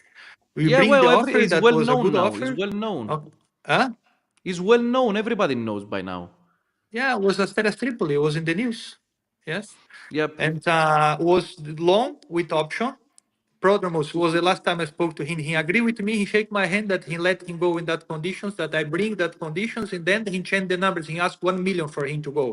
That was, joking, unrespectful. When you give a number, you say, no, you bring this, I let him go, and after you make a counter offer 3-4 times more. You know what you say. But anyway, I was trying that as his agent. That is my job now. Because I see that I had not opportunities in Apoel. He said, no, this year you have to play because you have to play with 2 Cypriots. If not, we pay fines, blah, blah, blah, blah, blah, blah. I say, if he going to play, okay. But in the end, in the season, what happens? Play almost nothing, play very little. Yep. So complicated. And there are players that they could build also with these players, because I don't believe if you put such as or give more time for others young, they will not deliver less than what the ones that are there getting a lot of money are delivering. So you can mix. For example, When we have this young player now, Tirgis. You know what Tirgis is? A young, very young player that has so much potential to play as a 10 at Apoel. And, this kid is always in the bench. He plays very little. He plays out of listen, position. if Apoel was playing for the top, I could say, okay, they are right in don't use the boy, but Apoel is not. So the boy should get, of course, more opportunity. He is good, he's potential, he's really good player, and he have big future. But if continue like that, every year play some games as a Bistush, next year the same. The time pass, and after we lose again the potential that we have, the Cypriots. It comes back to what you said, Gustavo. Planning. If you have all these, because we also have Rondis there, which is a pretty good prospect. So you have Rondis such as Engatirgis, and we also this year buy a lot of players in their positions, and not a lot of players were undermanned in the winger spots and the back spots. And we are overloaded in their positions. It goes back to planning. We should have planned for this as well. You should have planned that these guys should get some time. We invest in them at least as substitutes for this year, or even as primary players, and we invest the money some in the other positions we have issues. It goes Exactly. back to planning. That's a great point about planning. Okay. Gustavo, I have a question that you can choose to answer or not. Well, I have to answer that. And first of all, I will tell you that we're not run away of nothing. Yeah. So, listen, the way the season is going, which is it's a really bad season, and we are very hurt with the team, there is a high chance that we won't be in Europe next year. And so we are discussing here, and we have so many financial problems as well as a team. So we propose as a podcast. We are not specialists, but we are watching football. We are watching football abroad, and we said, you know what? Is nothing wrong if next year we don't set our goals very high. So we don't need to say to people, look, since we may be out of Europe, we need to definitely won a championship and put this pressure on the new coach that is going to come or whatever. We said, you know what? Maybe we can keep a lower budget and start building the team with a long-term planning rather than start investing money, bringing coaches with the pressure. Oh, you have to win as the league. But you know what? We are not the team that we were before. Maybe it's time now to start rebuilding the team with a lower budget, because as you said before, budget doesn't always guarantee success. Do you agree with that? I agree with that, and it's something that I speak with some close people from old past that was involved in the team, because I always am connected with many people there in Cyprus. And with the economical moment of Apoel that is going worse and worse and worse, this I was speaking few years ago, not now. Now we are coming to a moment that is becoming worse and more and more and more difficult to managing the situation. And if continue like that, will be really problematic the future of Apoel. So I think yes, it's time to give a step back, to be realistic. Apoel have a big power, big power. And I believe for this power also last year we got the league, that is the fans. Yep. Okay, the fans of Apoel is the power that, let's say, PAFOS and Ares, they don't have. And only Omonia, they have the power, this power of fans. And with one step back, planning well, I believe Apoel can make better than what they are doing now, actually. You I know, believe so too. and we also said that the fans, because what we bother us is that we don't see a plan in Apoel. Every year things are changing. Every year new coach. Every year change 10 players. We said, no. If you come with a plan and you convince people that, guys, next year, championship is not our priority, but look at our planning. We have a long-term strategy. And in 2, 3, 4 years from now, Apoel is going to be at its peak. People are going to come back. People are going to support it.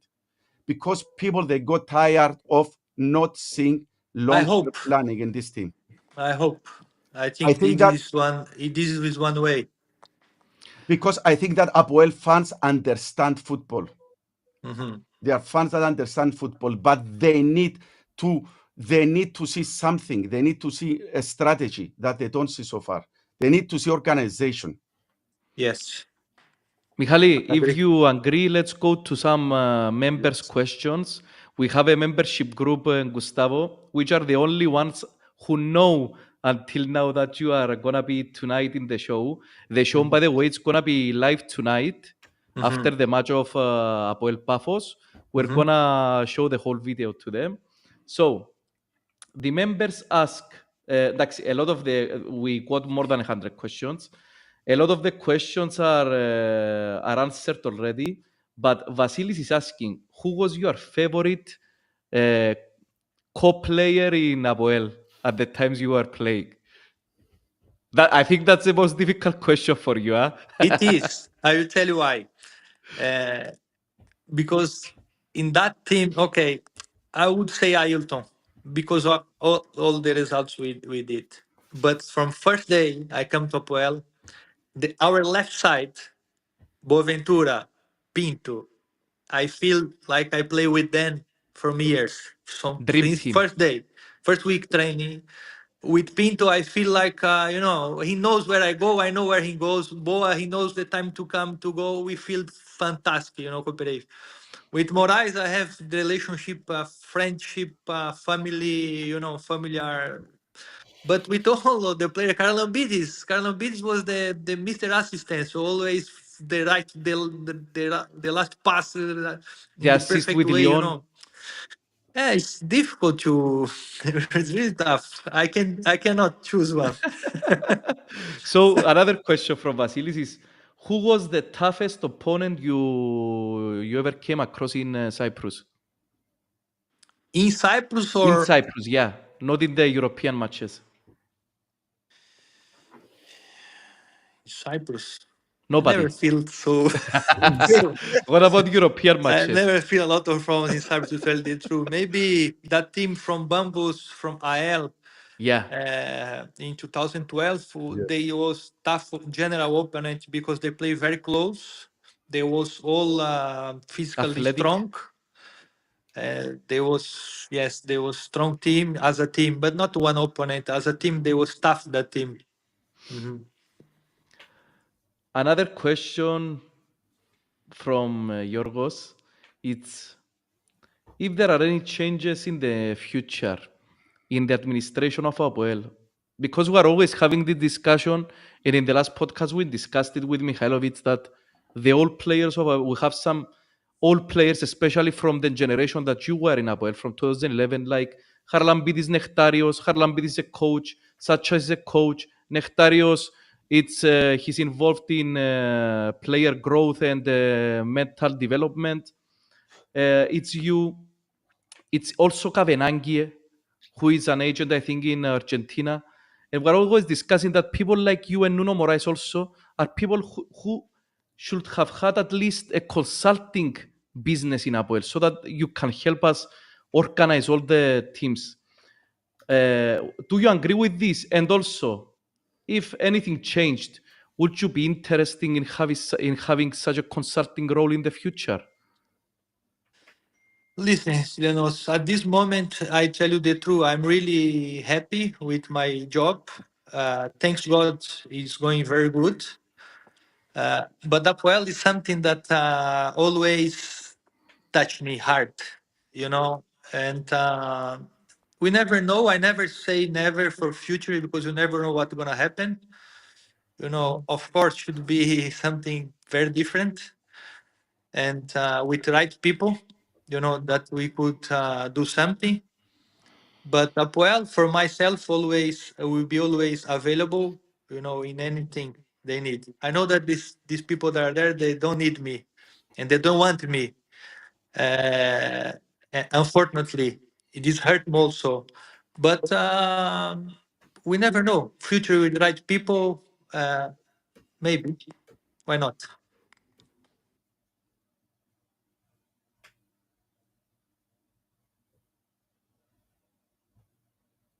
Στείλανε εγώ. Έλα. Όσο εδώ Ναι. ήταν το κύριο μέρος της συνέντευξης, Μίχαλε μου, μετά έχουμε τους χαιρετισμούς. Νομίζω δεν είναι κάτι που αξίζει να δει ο κόσμος. Νομίζω όμως ότι το πιο σημαντικό κομμάτι είναι το τελευταίο, ρε φίλε. Που Ναι. μας εξήγησε τον Γκουστάβο πώς λειτουργούν οι πιο ανεπτυγμένες ομάδες, ας το πούμε έτσι, που μας. Και για μένα το ακόμα πιο σημαντικό, δηλαδή το point που ήθελα να δώσω έμφαση, είναι στο ότι ακόμα και με χαμηλότερο budget μπορούμε να στήσουμε μια ομάδα πολύ καλύτερη από τη φετινή. Ναι. Όταν είπε για τον Κασπερίνη, είναι manager του Κασπερίνη η εταιρεία που δουλεύει. Κασπερίνη είναι ένας πολλά σπουδαίος προπονητής, πρωτοπόρος στην τακτική. Είναι ο προπονητής που επανέφερε πίσω τη man-to-man άμυνα. Είναι ο προπονητής που χρησιμοποιεί την τριάδα στην άμυνα παραπάνω από όλους. Ρε, πέρσι αποκλείσαν τη Λίβερπουλ, ρε. Πέρσι έπιαν το UEFA ρε, πάνω στη 0-3. Leverkusen. Ναι, και 0-3. Είναι ο μόνος που ενίκησε τη Leverkusen πέρσι, στον τελικό, διάλυσεν τους. Και 2-3-0, 3-0 νομίζω. Το Anfield, ρε, 0-3 τη Και Λίβερπουλ. εξήγησε μας πως ο Κασπερίνη δεν κάνει πολλές μεταγραφές κάθε χρόνο.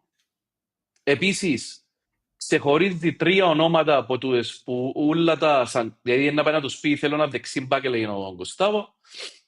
Και ξεχωρίζει που όλες τις, πώς να το πω, εισηγήσεις που παίρνει από τους scouters του, που οι scouters ουσιαστικά σκανάρουν ολόκληρη την αγορά και μιλούν δικτυωμένοι, μιλούν με τους διάφορους ατζέντιδες όπως είναι ο Γκουστάβο για να τους φέρουν προτάσεις.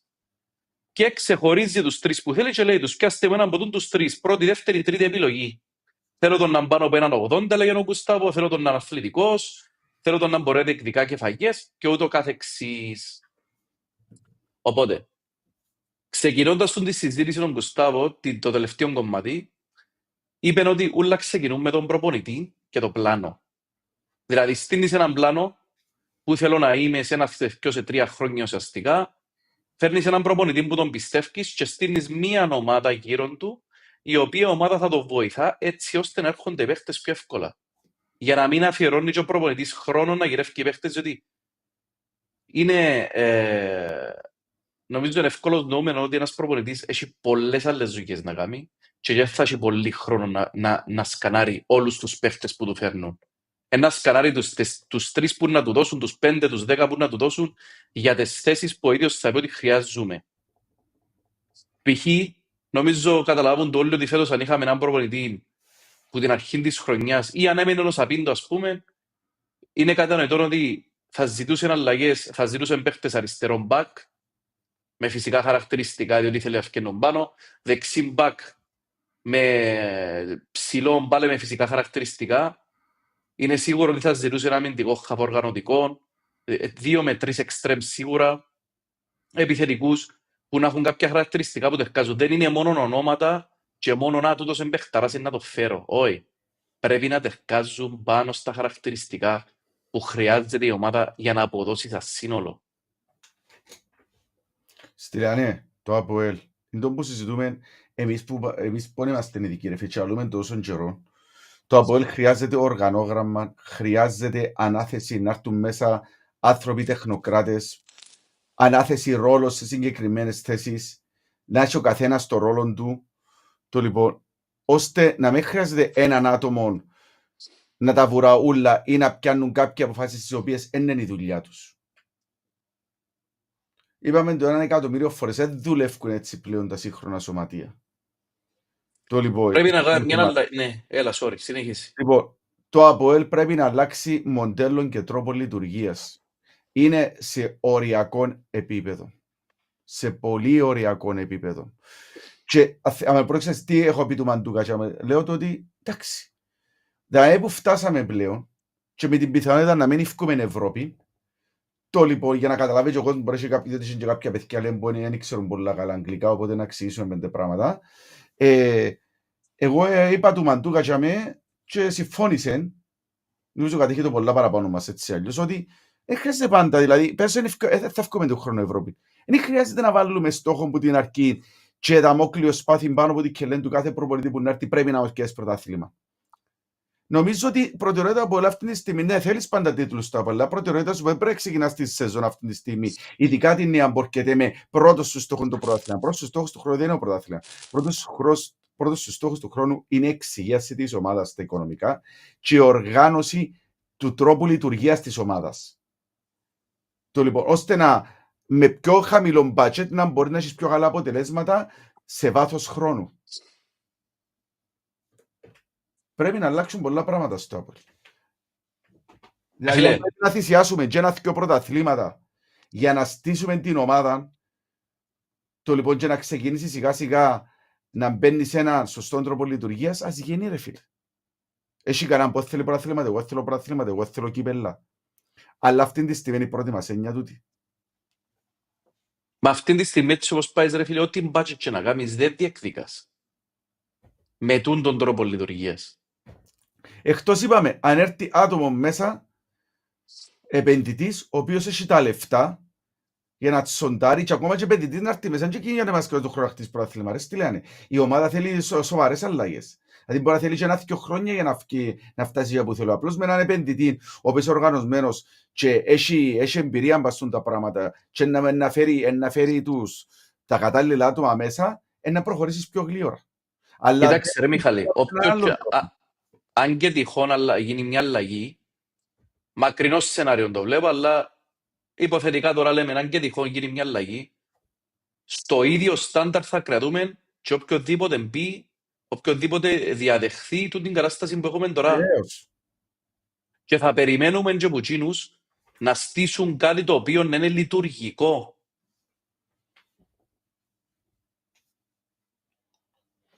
Δεν είναι Άρη και Πάφος. Χρειάζεται να κάνει ό,τι κάνει και ο Άρη και Πάφος σε εκείνο το σημείο, αλλά με χαμηλότερο budget, με τον κόσμο, με τη δυναμική που έχουμε μες στην έδρα μας, είναι πολλά διαφορετικό. Είναι πολλά διαφορετικό το στάτους μας και το πώς θα παίξουμε. Και μην ξεχνάτε κάτι πολλά σημαντικό ρε παιδιά. Πέρσι ο κόσμος έπαιξε τεράστιο μερίδιο για να το πιάσει η ομάδα. Η Πάφος είχε ομαδάρα που τα πέρσι. Επατσαρκάσαμε την 4 φορές. Ο Άρης είχε ομαδάρα και πέρσι. Στην οποιαδήποτε άλλη ομάδα με τα θέματα που είχαμε πέρσι δεν υπήρχε περίπτωση να χτυπήσει πρωτάθλημα. Όχι να το διεκδικήσει καν με τα προβλήματα που είχαμε πέρσι. Εγώ είμαι μεγάλος, πιστεύω πολλά σε τον που πένω ότι εμείς δεν θα χρειαστούμε όσα χρόνια νομίζουμε να θέλουμε 10 χρόνια. Θα χρειαστούμε 10 χρόνια. Θέλουμε 2-3 χρόνια πολλά καλή διαχείριση και ξαναμπαίνουμε. Να μας εμπιστευτούν οι αγορές ότι μπορούμε να φέρνουμε παίχτες και ως πληρώνουμε, να γίνονται κάποια πράγματα λειτουργικά σωστά, να έχουμε ένα scouting team το οποίο να είναι που τα κορυφαία στην Κύπρο, αν όχι το κορυφαίο. Και θα γίνουν πολλά πράγματα. Θα είμαστε πολλά πιο κοντά από ό,τι νομίζουμε. Καταρχήν, αν γίνουν τούτα όλα σωστά, από του χρόνου σίγουρα θα είμαστε καλύτερη ομάδα από φέτος. Να μείνουν κάποιοι καλοί παίχτες πολλούς που έχουμε, να γίνει μια μήνυ εκκαθάριση. Δεν χρειάζεται να φύγουν 15 παίχτες και αυτό 15 καινούργοι. Να δοθεί πιο σοβαρός ρόλος στους μητσούς μας. Εννοείται ρε. Έχεις 3 που πρέπει να τους τζόκεις ρόλο. Πρέπει να γίνει ένα ξεφόρτωμα τζίνου του κέντρου. Και ένα φόρτωμα σε όλες τις υπόλοιπες γραμμές εκτός της επίθεσης. Νομίζω ρε φίλε ότι εμένα αφήνει μου έτσι μια αισιόδοξη όταν το τα πούμε ο Μαντούκα. Ο Μαντούκα ξέρει ρε φίλε. Παρακολουθά στενά την ομάδα, ασχολείται με την Κύπρο, έχει παίχτες τους οποίους μανατζάρει. Βλέπει τι γίνεται στις ξένες αγορές, βλέπει πώς κινούνται οι σωστές οι ομάδες. Εμένα τούτο αφήνει μεγάλη αισιοδοξία ότι είναι ένας άνθρωπος ο οποίος αγαπά το ΑΠΟΕΛ, είναι κοντά στο ΑΠΟΕΛ. Κοντά. Παρακολουθεί το ΑΠΟΕΛ, ας πούμε, μπορεί να μην είναι κοντά με την τωρινή διοίκηση. Παρακολουθεί το ΑΠΟΕΛ και πιστεύει ότι δεν χρειάζεται τόσο καιρό, τόσα χρόνια όσα λαλούμε όλοι. Θέλει σωστή Ο άνθρωπος διαχείριση πλέον είπε μας τότε και καλό πλάνο. έκατσε και το παιχνίδι του Ευρωπαϊκών προχτές. Παρακολουθεί το τακτικά το ΑΠΟΕΛ.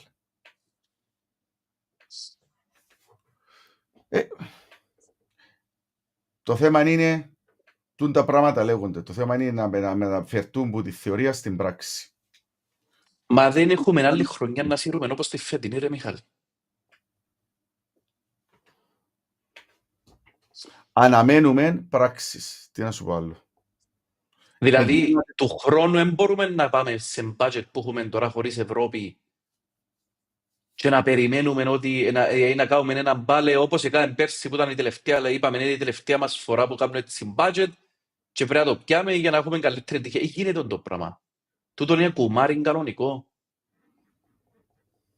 Λοιπόν, κάτι λέτε ο φίλος ο Νικόλας, ο Νικολάου πρέπει να το βάλουμε πάνω. Κάνετε μεγάλο λάθος, νομίζετε ότι είναι τον Άρη και την Πάφο που πρέπει να ακολουθήσουμε, αλλά θα είναι στην χάρτινη πύργη. Η πιο σοβαρή από όλους και παράδειγμα μας πρέπει να είναι η ΑΕΚ. Εγώ πιστεύω ρε φίλε ότι πρέπει να το κάνεις καλύτερα από την ΑΕΚ. Χωρίς να ξέρω, εκείνον που γνωρίζουμε όλοι στηρίζεται σε έναν άνθρωπο η ΑΕΚ. Που είναι εξαιρετικός πας στη δουλειά του, ναι. Δεν θεωρώ ότι χαρτίνη πύργη, φίλε. Εγώ θεωρώ ότι η ΠΑΦΟΣ... Εντάξει, είναι χαρτινή πύργη, έχει απολύτως δίκαιο. Το χάρτινη εννοεί λεφτά. Εφιάν τα λεφτά τελειώσασαι. Εντάξει ρε στήλα ρε, πούλες τις ομάδες αφιώ τελειώσα ρε φίλε. Εγώ βλέπω το εξής όμως. Και η Manchester City ήταν μπουρτά και ήρθαν μπήκαν τα λεφτά μέσα και ξεκίνησε να βγάλει και τελάντα και να τα πουλά σε άλλες ομάδες. Το λοιπόν, το ίδιο προσπαθεί να κάνει και η ΠΑΦΟΣ. Ναι, πρέπει να υπάρχει ένα budget. Το λοιπόν, ειδικά σε ομάδα σαν την ΠΑΦΟ που έχει κόσμο. Εμείς όμως έχουμε και τον κόσμο, έχουμε μια σημαντική διαφορά. Και πιστεύω ότι τα έσοδα από τον κόσμο, ρε φίλε, σε περίπτωση ορθού πλάνου και ανάλυση εκείνο από πέντε την περασμένη φορά, ανάλυση του πλάνου, να εξωτερικευτεί στον κόσμο, να εξωτερικευτούν ακριβώς τα όσα χρωστούμε, όλα τα προβλήματα που υπάρχουν. Πιστεύω ότι ο κόσμος, ρε φίλε, να προσφέρει ακόμα παραπάνω οικονομικά από ό,τι πρόσφερε φέτος, που ήταν μεγάλη προσφορά. Το θέμα είναι να παρουσιαστεί πλάνο όμως.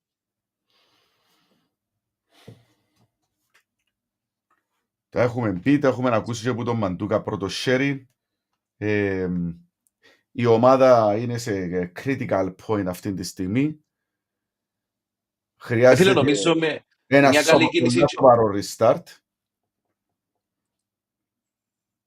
Εμείς τις απόψεις μας τις έχουμε εκφράσει τα μέσα στο podcast πάρα πολλές φορές.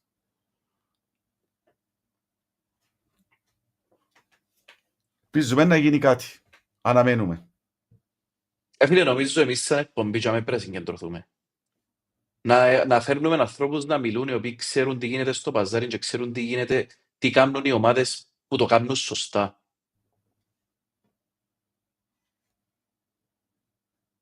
Να βοηθήσουμε και εμείς με κάποιον τρόπο και τον κόσμο να καταλάβει τι σημαίνει η ομάδα που λειτουργά σωστά. Ακόμα κάτι ρε φίλε. Η ΠΑΦΟΣ σαν αρχηγόν το σκάουτερ, σαν chief scouter, έχει έναν άνθρωπο που είχαμε εμείς το 16-17 νομίζω το Βάζ. Που μας έφερε μεγάλους παίχτες. Πρέπει και εμείς να βρούμε τους σωστούς ανθρώπους, όπως είπε ο Γκουστάβο. Πολλά σημαντικό. Ναι. Λοιπόν, Μιχάλε, μα δεν έχουμε κατάλληλο να πούμε, πήγε το 10.30 ώρα πάλι. Νομίζω, ευχαριστούμε καταρχήν τον κόσμο που άντεξε και έμεινε ως τώρα. Ελπίζω να μέσω και της συνέντευξης δαμέ του Μαντούκα να γίναμε όλοι λίγο πιο σοφοί. Αλλά το θέμα δεν είναι να γίνουμε εμείς σοφοί. Το θέμα είναι να γίνουν άλλοι σοφοί για να μπορέσουμε να βρούμε τα αποθήκια μας σαν ομάδα. Έτσι είναι, ρε φίλε. Έχουμε να πούμε κάτι άλλο. Εμείς πάντα ό,τι κάνουμε δαμέ είναι καλοπροαίρετα και χάνουμε πάρα πολλές ώρες που τη δουλειά μας, τον προσωπικό μας χρόνο και από την πούγκα μας με σκοπό να προσφέρουμε κάτι στην ομάδα, γιατί νιώθουμε και εμείς ότι για μας ότι το πράγμα είναι πλέον σε πολλά ωριακό σημείο. Το λοιπόν, και ελπίζουμε και εμείς με τον τρόπο μας να συμβάλαμε ώστε να ακουστούν κάποια πράγματα και να μεταφερθούν στις σκελέτες οι οποίες πρέπει. Να μας γράψει ο κόσμος, ρε φίλε, ποιος θέλει να δει καλεσμένους. Έχετε υπόψη ότι είχαμε βάλει κάποια ονόματα στους members μας, 4-5 ονόματα, αν θυμούμε καλά, πρώην παιχτών μας, και το 75% ψήφισαν τον Μαντούκα, και αυτό και έκανε μια ανοίξη στον Μαντούκα, αν ήταν διαθέσιμος να μιλήσει, και έγινε τότε η συνέντευξη. Οπότε να μας γράψει και ο κάτω κόσμος, όποιοι θέλετε, γίνετε και members στο Patreon, έτσι ώστε να σας βάλουμε και στο Viber group μας, και με τον τρόπο σας να επηρεάζετε τη συζήτηση και στο ποιοι έρχονται και τι ερωτήσεις θέλετε να τους βάλουμε. Λοιπόν, αυτά που εμάς για απόψε. Κλείνοντας, δηλαδή αν κάτσεις να σκεφτείς τα άτομα, τούτοι οι παλιοί παίχτες που ζήσαν τις μεγάλες εποχές σε διάφορους τομείς πόσο πετυχημένοι είναι και πότε οι γνώσεις έχουν αποκτήσει μόνο τζίνους να φέρουμε κοντά. Δηλαδή, Νεκτάριος με τις ακαδημίες, ο Μπίδης με την προπονητική που ήταν και στην εθνική ομάδα, ο Μαντούκα, ο Καβενάκη, δηλαδή ο Μωράης, δηλαδή έχουμε ένα άτομα μέσα, ακόμα και τους πιο παλιούς ο Τάκης Αντωνίου, έχουμε ένα άτομα μέσα τα οποία πρέπει να αξιοποιηθούν. Που έχουν πολλά προσφέρουν στα ΑΠΟΕΛ και μην είναι αξιοποιητοί. Μυροσάβγεβιτς είναι τεχνικός διευθυντής. Άτε ρε Μίχαλε, επόμενος που πρέπει να πούμε. Μύρο, να μεγάλη πελάρο Μύρο. Παραία μου ρε, παραία μου κέλη μου ρε, ήταν ωραίος παίχτης πολλά. Αθιούμε το ακόμα και το παιχνίδι με το Ερυθρόν Αστέρας ρε Στυλιανέ. 3-3 στην παράτηση που περάσαμε με 10 παίχτες, θυμάσαι το. Ήταν το πρώτο παιχνίδι που άλλαξε την ευρωπαϊκή ιστορία τα ΑΠΟΕΛ. Και εκείνος με άλλος κίλερ ρε Μίχαλε και από βραζένει μαπά. Και εκείνος με άλλος κίλερ και από βραζένει. Ενώ είναι σκοράρε πολλά γκολ και αμέ που έπρεπε να μπει τον γκολ έβαλε το Μύρο ρε. Ψυχάρα μεγάλη. Λήφκεται ένας Μύρος στα ΑΠΟΕΛ. Τέλος πάντων. Που Παναγία μου. Λοιπόν, παιδιά, γράψτε μας στα comment του live, το comment του επεισοδίου, ποιο θέλετε να δείτε μετά. Και εμάς χαρά μας να τους καλέσουμε να μιλήσουμε. Εντάξει, αν μιλούμε για ξένους εννάν στα αγγλικά, υπομονή. Με πολύ αγάπη, υπομονή και δύναμη, μόνο ΑΠΟΕΛ. Ναι όλα. Άτσι. Καλό βράδυ.